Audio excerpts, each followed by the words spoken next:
The stars looked different from here. Captain Daniel Hayes stood on the bridge of the horizon's edge and watched the massive structure growing larger on the screen.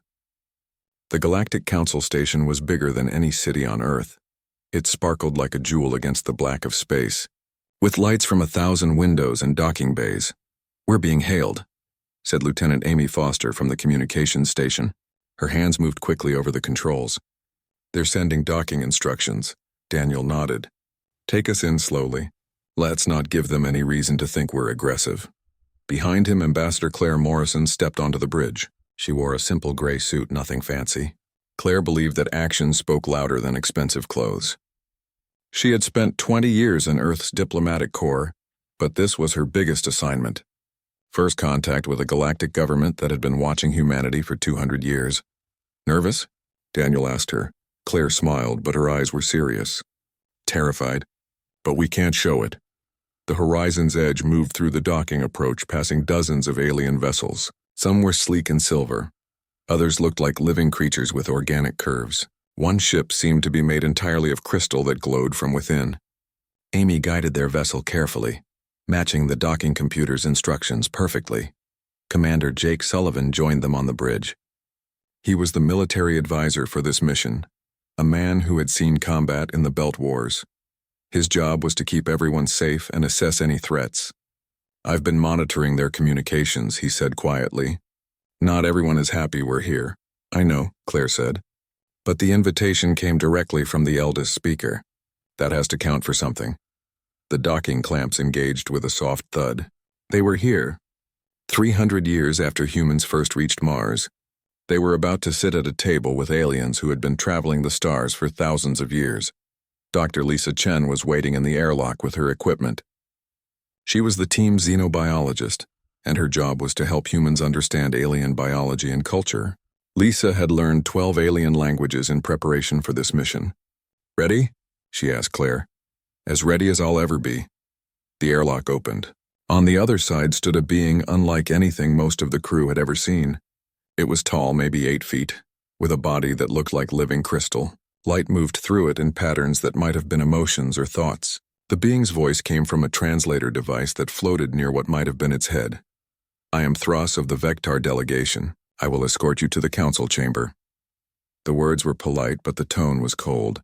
The patterns of light in Thros's body pulsed in sharp, angry reds. Claire extended her hand, then remembered aliens might not shake hands. She lowered it smoothly. "Thank you, Thros. We're honored to be here." Thros turned without acknowledging her words and began walking down the corridor. The human delegation followed. The station's hallways were wide and tall, built to accommodate species of many different sizes. They passed creatures that floated, creatures that walked on 6 legs, and one being that seemed to roll along the floor like a living boulder. "This place is amazing," Lisa whispered, her eyes wide as she tried to catalog everything she saw. Jake was less impressed. His eyes scanned for exits, defensive positions, and potential threats. Old habits from his military training. He noticed that several aliens stopped to stare at the humans. Some looked curious. Others looked hostile. The council chamber was enormous. It was circular, with seats arranged in tiers that rose toward a domed ceiling. But these weren't ordinary seats. Each delegation had an environmental pod designed for their specific biology. One pod was filled with water, another with a thick green mist. One seemed to contain pure fire. At the center of the chamber was an open space where speakers could stand. Above it floated a being made of purple and gold gas, constantly swirling and changing shape. The translator identified this as Velshara, the eldest speaker and leader of the Quinn species. "Humanity." Velshara's voice echoed through the chamber, translated into English by the station's computers. "You have been observed. You have been studied. And now you have been invited to join the Galactic Council. This is a great honor, but also a great responsibility." Claire stepped forward into the speaking area. She felt hundreds of alien eyes watching her. "We understand the honor, eldest speaker. Humanity seeks only peaceful cooperation and mutual benefit with all species of the Council." Before Velshara could respond, another being stood in its pod.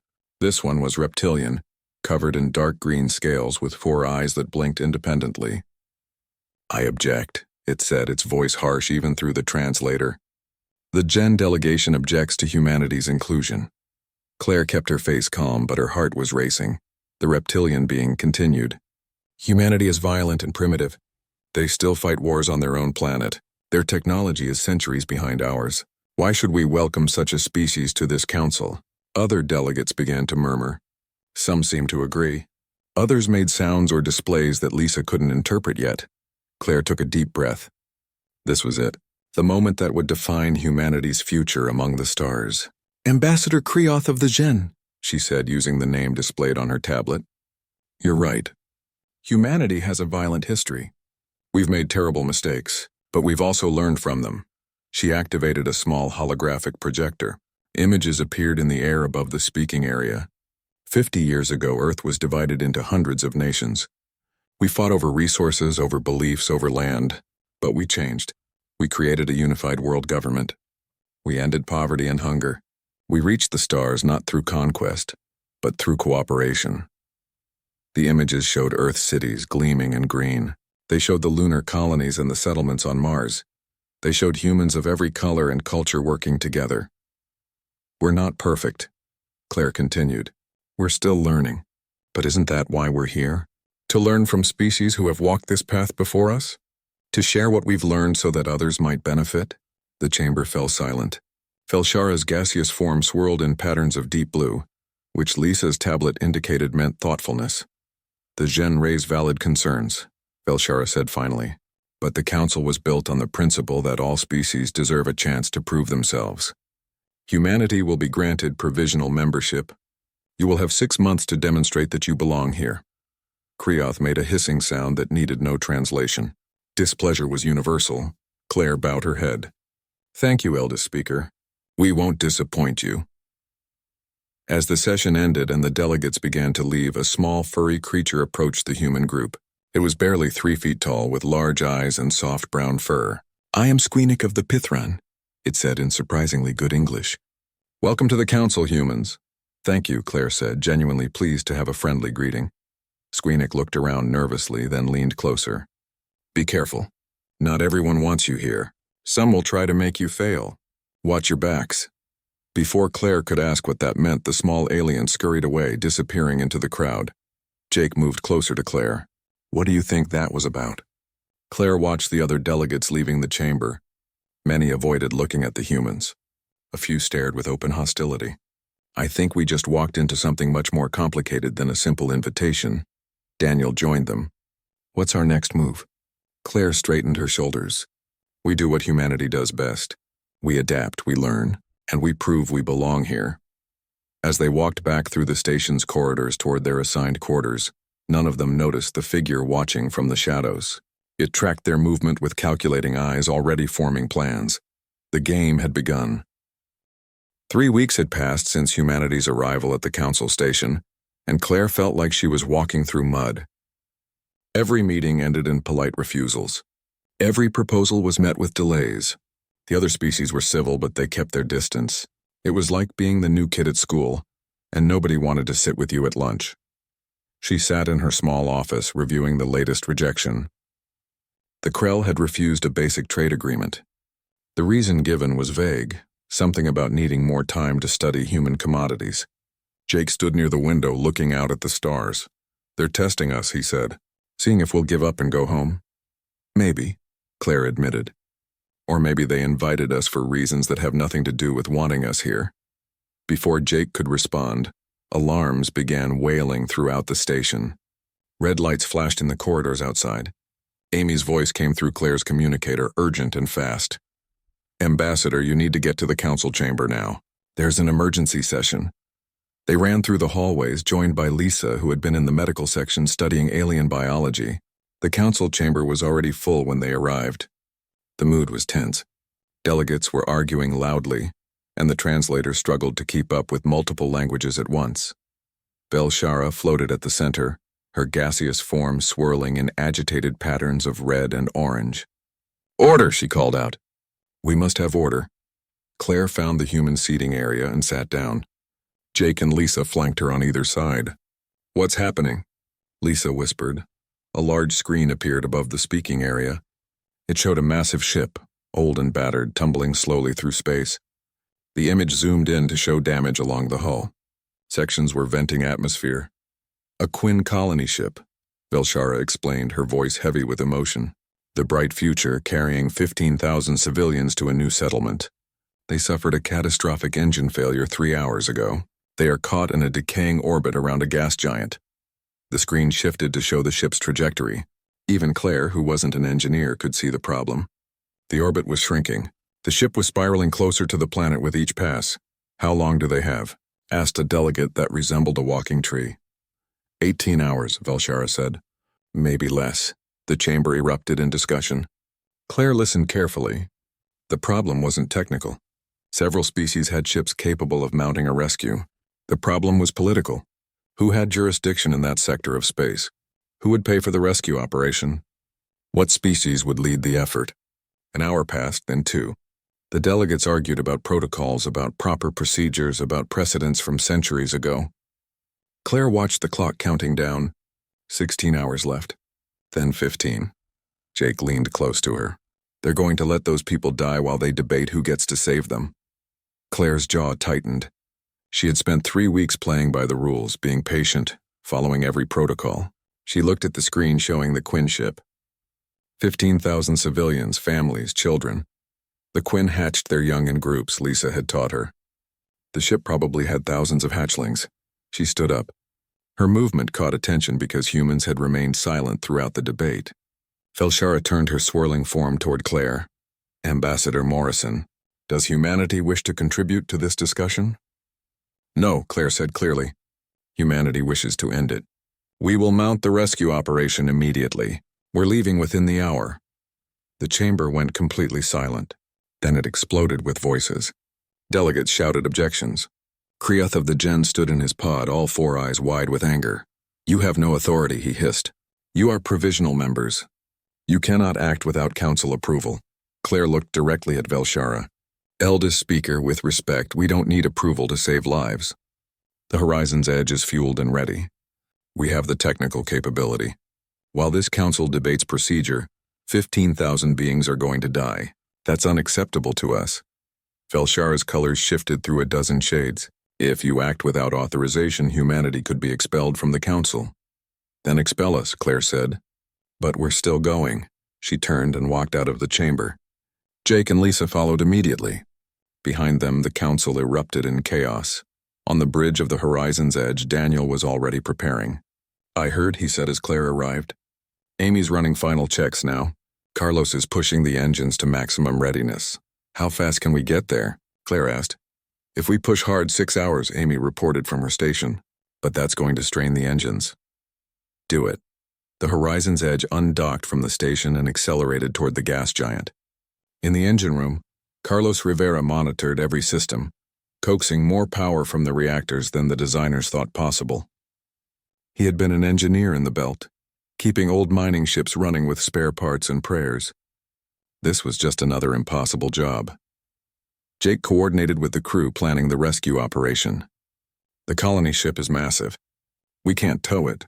We'll have to evacuate everyone in multiple trips. How many can we take at once? Claire asked. Maybe 2,000 per trip if we pack them in tight. We'll need at least 8 runs, maybe more.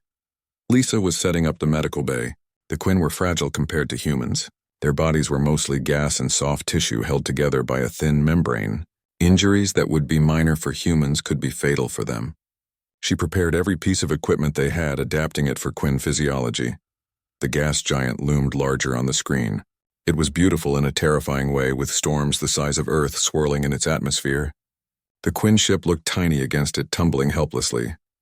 We have 14 hours left, Amy announced, but the orbit is decaying faster than predicted. Maybe 12 hours if we're lucky. Daniel brought the Horizon's Edge alongside the colony ship. The damage was worse up close. Entire sections were exposed to space. They've lost main power, he said. Life support is running on emergency batteries. Jake led the first boarding team. They crossed through an airlock into the Quinn ship. The interior was designed for beings made of gas, with wide spaces and no solid furniture. Quinn civilians huddled together in groups, their colors muted with fear. We're here to help, Jake said through his translator. We need to evacuate you to our ship. Stay calm and follow our directions. The first group of Quinn flowed through the connection tunnel into the horizon's edge. Lisa's team guided them to holding areas. The Quinn were terrified but cooperative. They had been waiting to die. Now strange aliens were saving them. First group aboard, Amy reported, returning to make another run. The rescue became a rhythm. Approach dock, evacuate, return. Again and again. Carlos worked miracles keeping the engines running at peak performance. Amy piloted through debris fields and gravitational eddies that would have torn a less skilled pilot apart. On the fifth run, things went wrong. A section of the colony ship's hull collapsed, venting hundreds of Quinn into space. Jake's team, wearing protective suits, went out into the void. They caught the Quinn one by one, pulling them to safety. The Quinn could survive in space for a few minutes, but not long. We got them, Jake reported, breathing hard. All accounted for. In the medical bay, Lisa worked frantically. Some of the Quinn had suffered membrane tears, leaking the gases that kept them alive. She used human medical sealant, adapted on the spot. It wasn't perfect, but it worked. The Quinn doctors who had been evacuated joined her, and together they saved lives that would have been lost. 11 hours. 10. 9. The colony ship's orbit was critically low now. On the last run, Daniel could feel the gravitational pull trying to drag them both down. This is it, he said. One more trip and we're cutting it too close. Jake's team moved through the colony ship, checking every chamber. We've got everyone. Let's go. The horizon's edge pulled away just as the Quinn ship began to break apart. Through the view screen, they watched it spiral down into the gas giant's atmosphere. The ship that had been home to 15,000 beings for 6 months was crushed and consumed in seconds.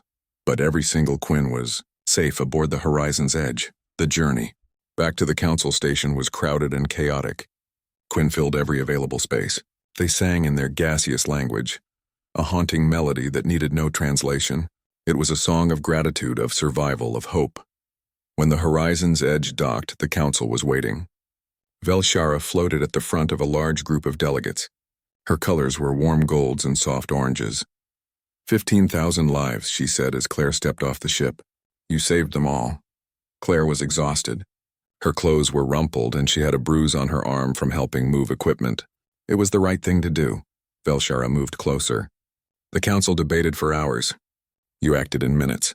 Perhaps that is what we needed to see. Kreoth was there too, his reptilian face unreadable, but he gave a small nod of acknowledgement. Jake joined Claire, followed by Lisa and Daniel and Amy and Carlos. They stood together, tired but proud.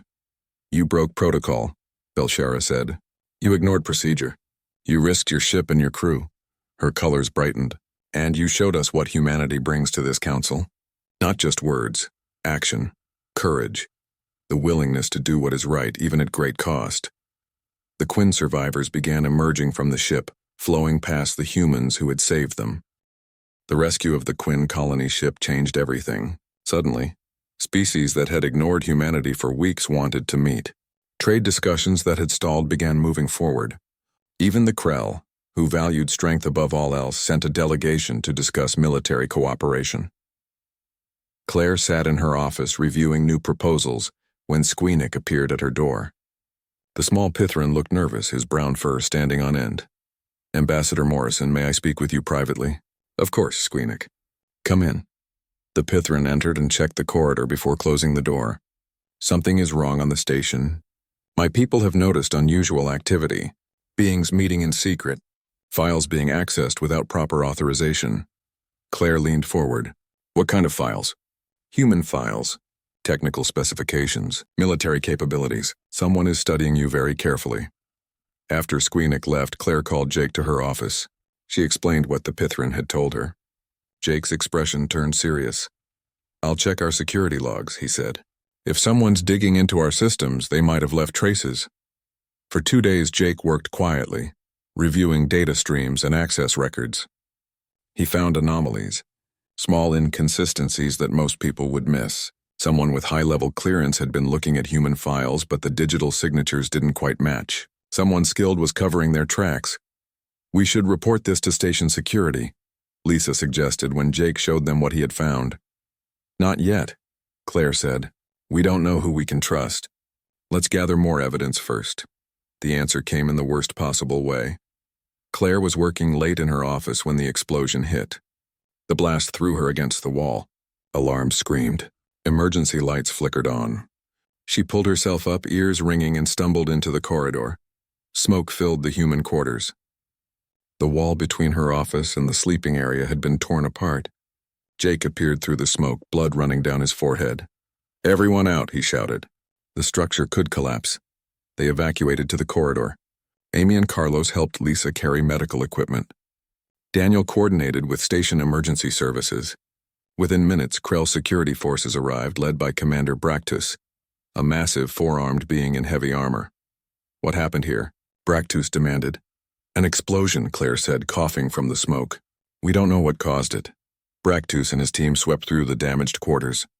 They brought out pieces of the bomb, scanning and analyzing. Claire watched them work, her mind racing. This was no accident. The next day, the council convened an emergency session. Claire stood in the speaking area, looking up at the assembled delegates. Her arm was in a sling from the explosion, but she stood straight. Commander Bractus presented his findings. The explosive device was sophisticated.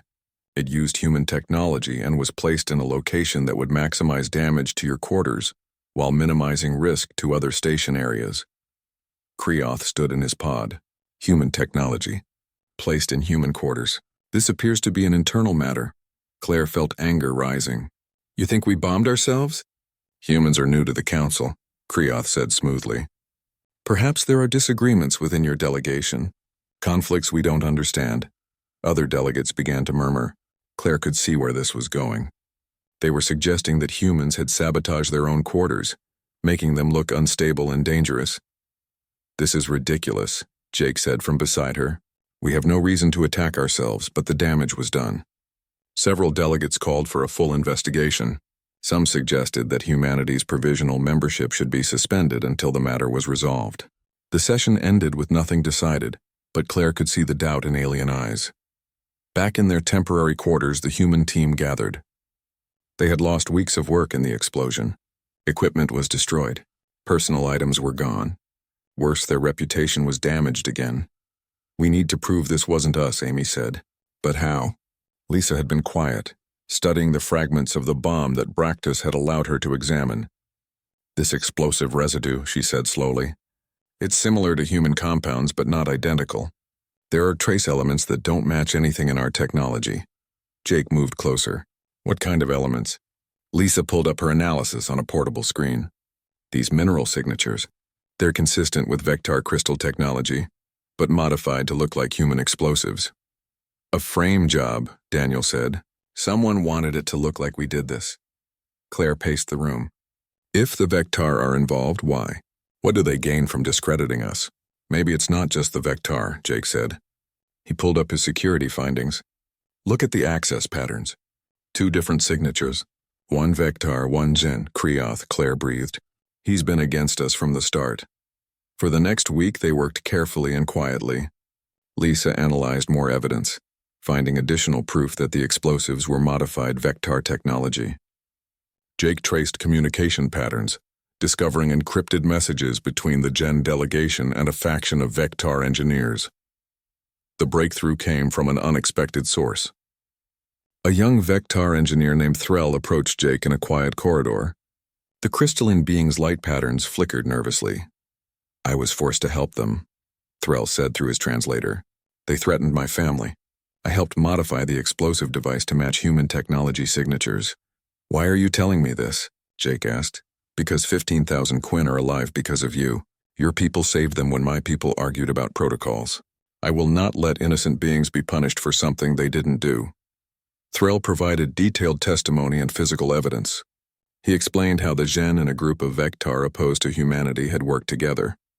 The Gen feared human competition for military contracts and influence.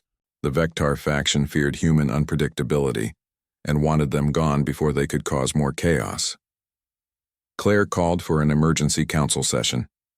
Velshara granted it, though many delegates were skeptical about more human drama. Claire stood in the speaking area. Kreoth watched from his pod, his 4 eyes showing no emotion. She began methodically, presenting evidence piece by piece. The explosive residue analysis, the communication logs, the modified technology signatures. Someone wanted humanity discredited, she said. They wanted us to look unstable and dangerous. They wanted us expelled from the council. This is speculation, Kreoth interrupted. You have no proof of Gen involvement, don't I? Claire activated a holographic display. Messages appeared in the air, decoded and translated. Communications between Kreoth and the Vectar faction, planning the sabotage. Discussing how to make it look like human work, Kreoth's scales seemed to darken. These could be fabricated. They're not, said a new voice. Threll floated into the speaking area. The young Vectar engineer's light patterns showed fear, but his voice was steady. I helped them. They forced me, but I still did it.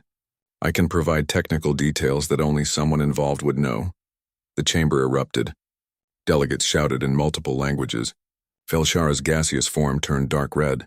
A color Lisa's research said indicated fury in the Quinn. Silence, Velshara commanded. The chamber obeyed. She floated toward Kreoth's pod. Ambassador, what do you say to these accusations? Kreoth tried to maintain composure. This is a misunderstanding. The Gen delegation was merely investigating human capabilities for security purposes. By bombing their quarters, Velshara's voice was cold. By framing them for sabotage? Claire stepped forward. The evidence is clear. The Gen and their Vectar allies conspired to discredit humanity. They nearly succeeded. Other delegates began examining the evidence on their own displays. The case was overwhelming. Even Kreoth's allies couldn't defend him. Bractus, the Krell security commander, moved to the Gen pod. Ambassador Kreoth, you are under arrest for sabotage and conspiracy. You will be held pending formal charges. Kreoth stood, trying to maintain dignity. The Gen government will protest this. The Gen government will be informed of your actions, Velshara said. I suspect they will not be pleased. As Kreoth was escorted away, Velshara addressed the council. Sabotage between delegations is unprecedented in council history. This is a grave violation of our most fundamental principles. The Gen delegation will be censured. Ambassador Kreoth will be recalled and face justice, she turned to Claire. Humanity has shown remarkable restraint. You could have accused without evidence. You could have demanded immediate action. Instead, you investigated carefully and presented truth. Claire felt exhausted but relieved. We only wanted justice, eldest speaker. You have achieved it. But more than that, you have demonstrated another human quality. Persistence. The refusal to accept injustice, even when powerful forces align against you. Squeenix approached the human delegation after the session. The small Pithran bounced excitedly. You did it. You proved your innocence and exposed the conspiracy. We had help, Claire said, looking at Threll. The young Vectar engineer had risked everything to tell the truth. Thank you, she said to him. Threll's light patterns shifted to soft blues. You saved 15,000 Quinn. It was right that I save you. That evening, the human team gathered in their new quarters. They had been given larger, better protected spaces. A gesture of apology from the council. We should celebrate. The weeks following the sabotage investigation brought unexpected changes. Humanity's reputation shifted from questionable newcomers to beings who pursued truth relentlessly. Trade agreements moved forward. Cultural exchanges began, but not everyone was convinced that humans belonged on the council. The Krell were a warrior culture. They respected strength, courage, and combat ability above all else. For them, pretty words and diplomatic skills meant nothing. What mattered was whether you could fight, whether you could protect your people, whether you had the spine to face death and not flinch. General Thaktor, leader of the Krell military delegation, requested a meeting with Claire. He was massive even for a Krell, standing nearly 9 feet tall with thick armor-like skin and 4 arms ending in clawed hands. His translator device made his voice sound like grinding rocks. Ambassador Morrison, humanity has shown cleverness. You rescued the Quinn. You uncovered conspiracy. But the Krell value more than intelligence. We value warriors. Claire met his gaze calmly. Are you challenging us, General? I am offering you opportunity. The trials of worth. Combat simulations that test military capability. Many species refuse because they fear showing weakness. But if humanity truly belongs on this council, you should be willing to prove your strength. Jake, standing beside Claire, understood immediately what was happening. And if we refuse? Thaktor's expression was unreadable behind his natural armor plating. Then the Krell will know that humans talk well but fight poorly. Our vote on your permanent membership will reflect this knowledge. After Thaktor left, Claire turned to Jake. What do you think? I think we don't have a choice, Jake said. The Krell carry significant influence. If they oppose our permanent membership, other species might follow. Can we win these trials? Jake smiled grimly. I guess we're about to find out. He assembled a team. Lieutenant Amy Foster for piloting skills, Sergeant Tony Martinez, who had served with Jake in the Belt Wars and knew tactics better than anyone. Corporal Diane Hughes, an engineer who could improvise solutions from almost nothing. Private Kevin Park, their best communications specialist. They had 2 weeks to prepare. The Krell provided access to simulation facilities where they could practice. The trials would test 3 areas: ship combat, ground operations, and crisis management under pressure. Jake drove his team hard. They ran simulations until they could barely stand, then ran them again. Amy practiced flight maneuvers that pushed the limits of physics. Tony studied Krell tactics and developed counters. Diane learned to work with alien technology. Kevin coordinated complex operations while managing communication in multiple languages. The day of the trials arrived. The Krell had built a massive arena that could simulate any environment. Hundreds of delegates came to watch. For many species, these trials were entertainment. For humans, they were a test of survival. The first trial was ship-to-ship combat. The human team would pilot a simulation vessel against 3 Krell fighters. The Krell pilots were veterans, warriors who had fought in real battles across the galaxy. Amy settled into the pilot's seat. The simulated ship's controls were different from human vessels, but she adapted quickly. Jake coordinated tactics. Kevin managed shields and communications. The simulation began. The 3 Krell fighters attacked immediately using standard pack tactics. They tried to surround the human vessel, attacking from multiple angles. It was what they had always done, what had worked for centuries. Amy didn't fight the way they expected. She accelerated directly at the lead fighter, then spun the ship in a maneuver that shouldn't have been possible. The Krell pilot tried to adjust but couldn't match the human's reflexes. Amy slipped past, putting the lead fighter between her and the other 2. They're predicting our moves based on physics, Amy explained as she flew. But they're thinking 3-dimensionally. In space, you can move in ways that seem impossible if you're willing to use momentum differently. She used the simulation's physics engine in creative ways, bouncing off gravitational wells using debris as cover, executing rolls and flips that made the Krell pilot struggle to track her. Within 20 minutes, all 3 Krell fighters were eliminated. In the observation area, General Thaktor leaned forward. Interesting, he rumbled. The second trial was ground combat. The human team faced a Gen Special Operations unit in an urban environment. The Gen were eager to restore their species' honor after Kreoth's disgrace. They were skilled fighters, fast and deadly. Tony Martinez studied the simulated city. The Gen will expect us to fight them directly. Speed versus strength. They'll win that fight. So what do we do? Diane asked. We don't fight on their terms. When the simulation began, the human team split up. The Gen unit moved through the city in a standard search pattern, expecting to find the humans and engage them in combat. Instead, they found traps, buildings rigged to collapse, streets that became dead ends, ambush points where one human could pin down multiple Gen while others repositioned. Tony used guerrilla tactics, hitting and running, never giving the Gen a straight fight. Diane turned the city itself into a weapon, using her engineering skills to create obstacles and hazards. Kevin coordinated their movements, always keeping them one step ahead. The Gen grew frustrated. They were better fighters individually, but they couldn't pin down an enemy that refused to be caught. When the simulation ended, the human team had eliminated the Gen unit with minimal casualties. Unconventional, Thaktor noted, but effective. The final trial was the hardest. A crisis scenario. Civilian avatars were trapped in a collapsing facility while enemy forces closed in. The trial tested both combat ability and moral judgment. Speed was important, but so was protecting the innocent. The simulation placed the human team at the facility's entrance. They could see the civilians on their displays, trapped in 3 different locations. Enemy forces were moving in from multiple directions. The facility was losing structural integrity. We need to split up, Jake said immediately. Kevin, coordinate everyone. Amy, Diane, you take the east wing. Tony and I will take west. We extract civilians and get them to the rally point. What about the enemy forces? Amy asked. Avoid them if possible. Fight only when necessary. Our priority is the civilians. The simulation was chaos. Explosions rocked the facility. Enemy forces engaged them at every turn. But the human team stayed focused. They fought when they had to, retreated when they could, and always kept moving toward the civilians. Diane's engineering skills saved them multiple times.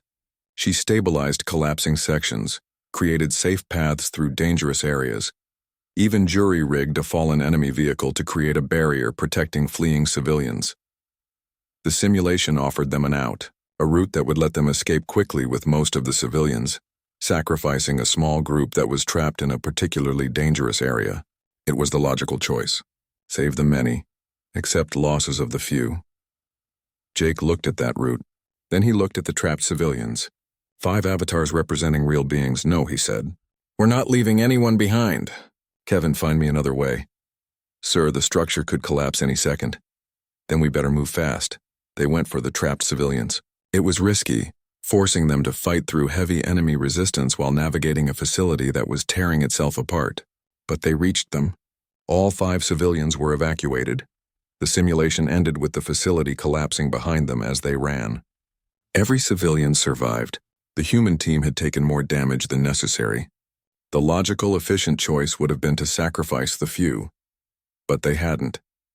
In the observation area, the delegates were silent. General Thaktor stood, his forearms crossed over his massive chest. He walked down to the arena floor where the human team was removing their simulation gear. You won all 3 trials, he said, but that is not why I am impressed. Jake looked up at the huge Krell general. In the final trial, you were offered an efficient solution. Save the many, sacrifice the few. Every Krell commander would have taken that option. It is logical. It is practical. Thaktor's eyes, deep and ancient, looked at Jake with something that might have been respect. But you did not. You risked everything to save 5 beings you did not know. 5 avatars in a simulation. They represented real people, Jake said simply. We don't leave people behind. Thaktor made a deep rumbling sound that the translator identified as approval. The Krell have always defined strength as the ability to defeat enemies. Perhaps we have been wrong. Perhaps true strength is the willingness to risk everything to protect the weak. He turned to address the assembled delegates. The Krell have seen enough. Humanity has proven they belong on this council. They fight with skill and courage. But more importantly, they fight with honor. They protect those who cannot protect themselves, even at great cost to themselves. He gave Jake a warrior's salute, one fist over his heart. You are worthy. That evening, the human team celebrated quietly in their quarters. They were exhausted, bruised from the simulations, but victorious. Did we just win over the Krell by being too stubborn to abandon simulated civilians? Amy asked. Apparently, Tony said, shaking his head. Lisa, who had been watching from the observation area, smiled. You showed them something they hadn't considered. That strength isn't just about winning fights. 6 months had passed since the Horizon's Edge first docked at the council station. Claire stood in the same observation deck where she had first seen the massive structure. Everything looked the same, but everything was different. Humanity was no longer provisional. They had proven themselves through action, through investigation, through combat. Trade agreements were signed. Cultural exchange programs were underway. Human technology was being shared, and alien innovations were flowing to Earth. But the council itself was changing. Other species were starting to question old ways of doing things. The Quinn rescue had shown that sometimes action mattered more than debate. The sabotage investigation had proven that truth had to be pursued, not assumed. The trials had demonstrated that strength came in many forms. Claire was reviewing reports when her communicator chimed. It was Velshera, requesting an emergency meeting. Not a council session, just Claire and the eldest speaker. They met in a private chamber, one of the few places on the station designed for confidential discussions. Velshara floated there, her gaseous form swirling in contemplative blues and greens. Ambassador Morrison, I need to tell you something. Something that might make you angry. Claire sat down slowly. I'm listening. Humanity was not invited to the council because we admired you. We invited you because we were desperate. Claire felt her stomach tighten. What do you mean? Velshara's colors shifted to darker shades. The Galactic Council is 3,000 years old. For most of that time, it has been effective. We maintained peace, facilitated trade, resolved disputes, but we have become stagnant. Trapped by our own traditions and protocols. She gestured, and a holographic display appeared showing charts and graphs. Our response times to crises have increased by 400% over the last 5 centuries. Decisions that once took days now take months. We have become so concerned with proper procedure that we forget why the procedures exist. The Quinn colony ship, Claire said. Understanding. Yes. 15,000 beings would have died while we debated jurisdiction. It was not the first time we have let bureaucracy triumph over common sense, but it crystallized our problem. Velshara moved closer. Some of us, myself included, realized that the Council needed disruption. We needed a species that would challenge our assumptions, that would not simply accept things as they had always been done. We studied hundreds of emerging civilizations. Humanity was the most promising. Promising for what? Claire asked, her voice tight. For chaos. For questioning authority. For refusing to accept that something should be done simply because it has always been done that way. We invited you not in spite of your disruptive nature, but because of it. Claire stood and walked to the window, looking out at the stars. She felt manipulated, used. But as she thought about it, she also felt something else. Recognition. You invited us to shake things up, she said finally. Yes. And you have exceeded our expectations. Before Claire could respond, another alert came through. A real one this time, not a test. The Council was being summoned for an emergency session. In the Council chamber, tension filled the air. Delegates from 2 species, the Quinn and the Vectar, stood on opposite sides. Their respective speakers looked angry, their translators working overtime. The dispute is simple, Velshar explained to the assembled council. The Quinn and Vectar both claim a border region called the Twilight Expanse.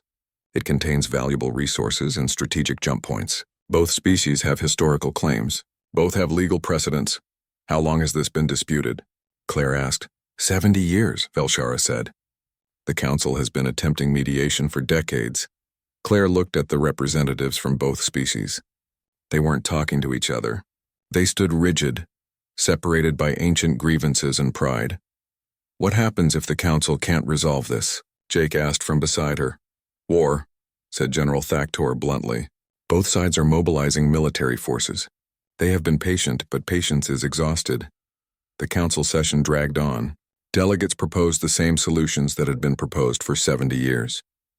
Divide the territory, shared administration, neutral oversight. Both the Quinn and Vectar rejected every suggestion. Claire watched the proceedings and felt frustrated. This was exactly what Velshara had described. The council was stuck in old patterns, recycling failed ideas because they didn't know how to think differently. An idea began forming in her mind. It was radical. It would probably make people angry. But as she looked at the Quinn and Vectar representatives, both preparing for a war that would cost countless lives, she knew they had to try something different. She stood. Eldest speaker, may I propose an alternative approach? The chamber quieted.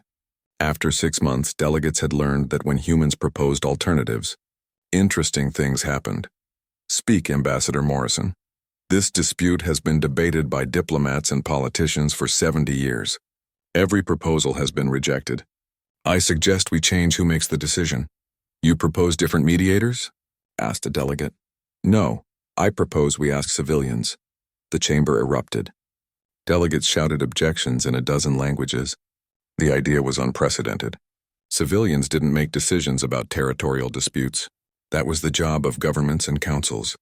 Claire waited for the noise to die down. Why not? This dispute will affect ordinary Quinn and Vectar citizens more than anyone else. If there's a war, they're the ones who will die. If there's peace, they're the ones who will benefit. Why shouldn't they have a voice in determining their own future? Velshara's colors shifted through rapid patterns. Explain your proposal in detail. We form a civilian panel. Representatives from neutral species, selected at random, not politicians or diplomats, but ordinary beings. Scientists, teachers, engineers, merchants. We present both sides of the dispute to them. They hear the arguments, examine the evidence, and make a recommendation. And if the recommendation is rejected by our governments, asked the Quinn representative, her gaseous form swirling with agitation. Then we're no worse off than we are now, Claire said. But maybe, just maybe, civilians will see solutions that politicians can't. Because they're not trapped by decades of failed negotiations and wounded pride. The debate lasted hours. Many delegates opposed the idea. It violated tradition. It set dangerous precedents. It questioned the authority of established governments. But some delegates supported it. Squeenick spoke passionately about how smaller species often felt their voices weren't heard. General Thaktor noted that war was coming, and any attempt to prevent it was worth trying. Finally, surprisingly, both the Quinn and Vectar representatives agreed. Perhaps they were tired. Perhaps they saw no other option. Or perhaps they were curious to see what ordinary beings would decide. The civilian panel was formed. 12 beings from 6 neutral species, a Pithran teacher, a Krell engineer, a Gen merchant, a human scientist, others from species great and small. Jake and Lisa helped organize the hearings, ensuring fairness and transparency. The proceedings were broadcast across council space. Millions of beings watched as the civilian panel heard testimony. Both the Quinn and Vectar presented their cases with passion. Historical documents were examined. Resource surveys were studied. Strategic considerations were discussed, but the civilian panel asked different questions than politicians would have asked. They asked about the beings who lived in the disputed region. They asked about environmental impacts. They asked whether the resources could be shared. They asked what ordinary Quinn and Vectar citizens wanted. The deliberations took 2 weeks. Claire watched anxiously. This had been her idea. If it failed, it would set back everything humanity had accomplished. The panel announced their decision in the council chamber. The human scientist, Dr. Lisa Chen from Earth, served as the panel's speaker. "We propose a jointly administered zone," Lisa said clearly, "not divided but shared. Both Quinn and Vectar will have equal access to resources. A joint council with representatives from both species and neutral observers will oversee the region. Disputes will be resolved through binding arbitration, not force. This has been proposed before," the Vectar representative objected. "We rejected it. Because it was imposed from above," Lisa continued. "Our proposal includes input from citizens currently living in the Twilight Expanse. We surveyed them. Most don't care which government claims sovereignty. They just want peace and prosperity. Our proposal gives them both." She activated a holographic display showing the survey results, the proposed governance structure, the resource-sharing framework. It was detailed, practical, and most importantly, it had been developed by beings who had no political stake in the outcome. The Quinn representative studied the proposal silently. Then she spoke. "This panel has accomplished what diplomats could not. They found a solution that serves the people, not the governments. The Quinn will accept this proposal." The Vectar representative hesitated, then slowly nodded. "The Vectar accept as well." The council chamber exploded with sound. Some delegates cheered. Others protested. But a war had been averted. A 70-year dispute had been resolved. And it had been done by letting ordinary beings have a voice. Belshara floated to the center of the chamber. "Ambassador Morrison, your people have been on this council for 6 months. In that time you have rescued 15,000 Quinn.